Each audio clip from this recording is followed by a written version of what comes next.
Fjala sot. Shëmbëlltyr.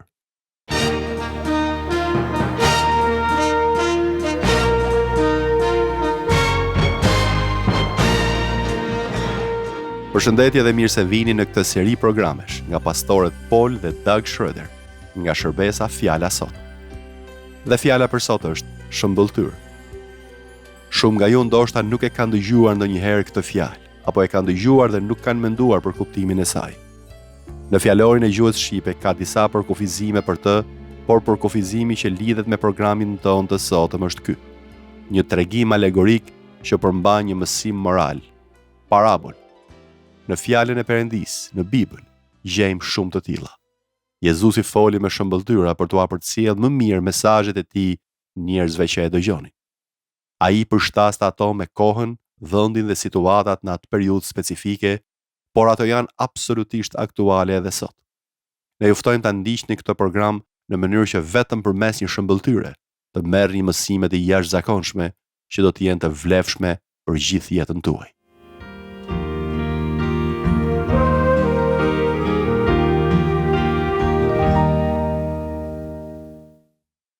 Ka një lloj mësimi që Jezusi e quan shëmbëlltyr.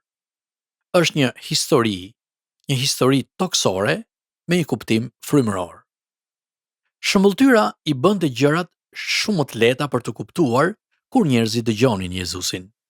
Dhe jo në të gjitha rastet, por në shumicën e tyre, Jezusi u jepte atyre shpjegimin ose qëllimin e shëmbëlltyrës në mënyrë që ata të mos ngatërronin atë që ai donte të thoshte.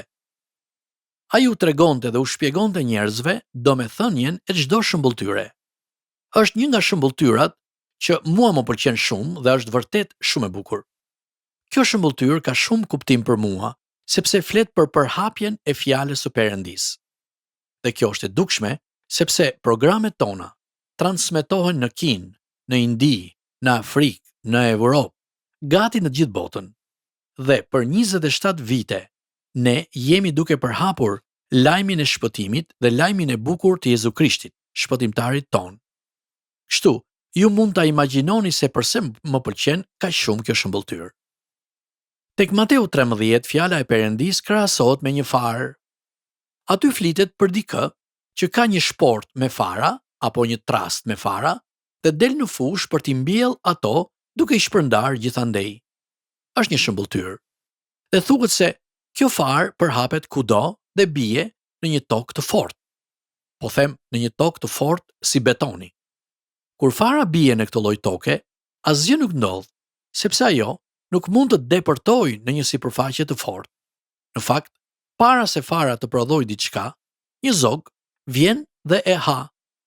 Kështu, ajo është plotësisht jo produktive, jo prodhuese. Ajo nuk do të prodhojë asgjë. Pra, kjo është një lloj toke, toka e fortë. Pastaj flitet për një lloj toke tjetër ku bien farat, një tokë me gur. Ka pak dhe këtu, një shtresë fare të hollë dheu dhe më shumë gur, 10% dhe 90% gur. Si pasojë, fara mbin shumë shpejt, për shkak se shtresa e dheut është shumë e hollë. Por më pas, ajo nuk mund të ushqehet mirë, nuk merr ujë sa duhet dhe thahet. Dielli e than bimën, sapo ajo mbin dhe asgjë nuk vjen prej saj. Tani, po të studioni këtë shëmbëlltyr tek Mateu 13, do të shihni se më pas përshkruhet një lloj tjetër toke ku bien farat. Dhe thuhet se kjo është një tokë me ferra, të cilat rriten dhe e mbysin bimën e vogël që përpiqet të rritet. Përpasoj, ajo thahet. Kjo bimë nuk mund të jetojë në këtë tokë sepse ferrat e mbulojnë dhe ajo nuk do të prodhojë asgjë.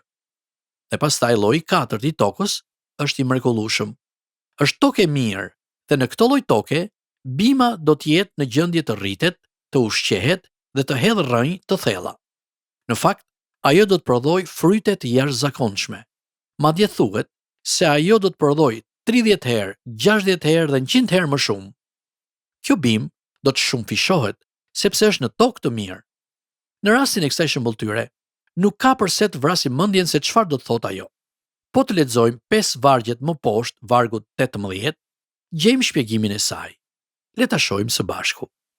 Në vargun 18 thuhet: Kur dikush dëgjon fjalën e mbretërisë dhe nuk e kupton, vjen i ligu dhe i merr atë që ishte mbjellë në zemrën e tij. Ky është ai njeri që ka marrë fara përgjatë rrugës. Ky njeri e dëgjon, por nuk ka aftësi dalluese frymërore. Ai nuk e di se çfarë kuptimi ka, madje nuk ka fare kuptim për të.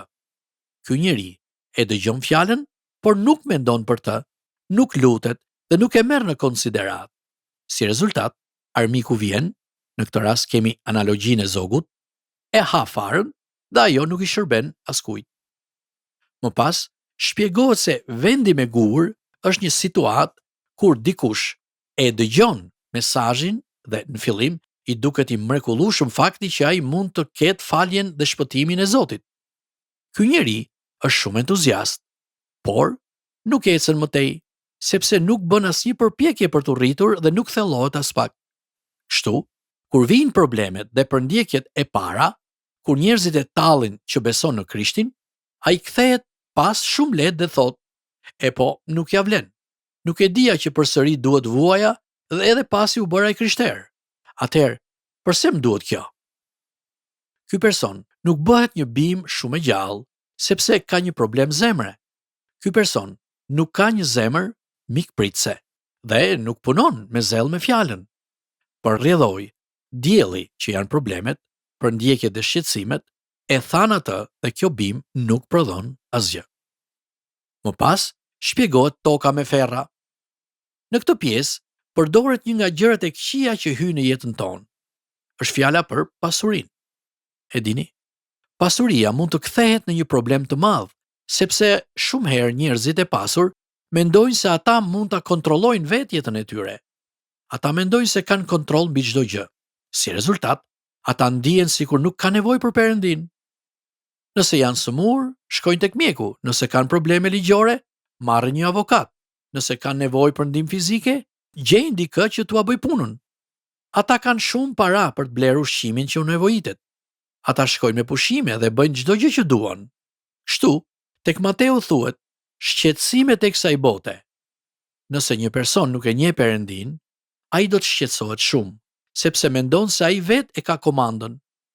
Ai gjithashtu do të ketë dyshime nëse do të ketë sukses apo jo, dhe do të përballet me probleme e nuk do di si t'i trajtojë ato. Për pasojë, kjo gjë do t'i sjellë shumë shqetësime. Dhe këto shqetësime, kjo pasuri, do ta mbys bimën e vogël që po përpiqet të rritet dhe farën e vogël që po përpiqet të piqet. Dhe së fundi, shpjegohet se toka e mirë është zemra që mikpret Krishtin. Të lutem, Zot, hyr. Të lutem, unë dua që ti të pastrosh jetën time e mbi të gjitha, Zot, më jep shpresën e shpëtimit. Më jep sigurinë se mëkatet e mia janë falur. Më trego se ti më do dhe më ndihmo të gjej këtë dhuratë të bukur të shpëtimtarit që ti më ke dhënë, birin tënd Jezu Krisht. Unë dua të besoj në të. Më ndihmo të gjej ngushëllimin që vjen në zemrën time, kur di se mëkatet më janë falur dhe se faji është larguar nga unë. Perëndi, të lutem, prodho në mua 30 herë, 60 herë, çfarëdo që ti zgjedh, Perëndi. Puno në mua dhe më ndihmo të kem një vizion të asaj që ti dëshiron të bësh në jetën time. Zot, më ndihmo të kem vendosmëri. Më ndihmo të kem gëzimin e shërbimit ndaj teje. Më ndihmo të gjej paqe, gëzim dhe ngushëllim në jetën time. Zot, bëj që toka e zemrës time, ku fjala jote ka rënë, të jetë e pasur dhe e mbushur me vitamina, minerale dhe ujë, që ky prodhim, ky rezultat në jetën time, të jetë i dukshëm për njerëzit rreth meje. Ata do të shohin se si ajo do të prodhojë dashuri, falje dhe kujdes për të tjerët. Do të shohin se si do të prodhojë jetën që Jezusi bëri, në mënyrë që unë të jem një shembull, që të tjerët të gjejnë shpëtimin, ndërsa unë u flas për Krishtin dhe u bëj të ditur se Perëndia i do. Kështu pra, kjo shëmbulltyr duhet të lexohet të paktën një herë në vit, si një kujtesë që ne të hetojmë zemrën tonë. Ndoshta ju duhet i kërkoni Perëndis t'ju ndihmojë të hiqni disa gur nga zemra juaj, apo ndonjë rrënjë të kalbur që ju ta punoni atë tokë dhe të merrni faljen e frymës së shenjtë. Dhe ndoshta është koha që vërtet t'i kushtoni më shumë vëmendje zemrës suaj, sepse unë dëshiroj që ajo të jetë një zemër e mbushur me dashurinë e Perëndis, si një tokë e mirë që prodhon për Perëndin.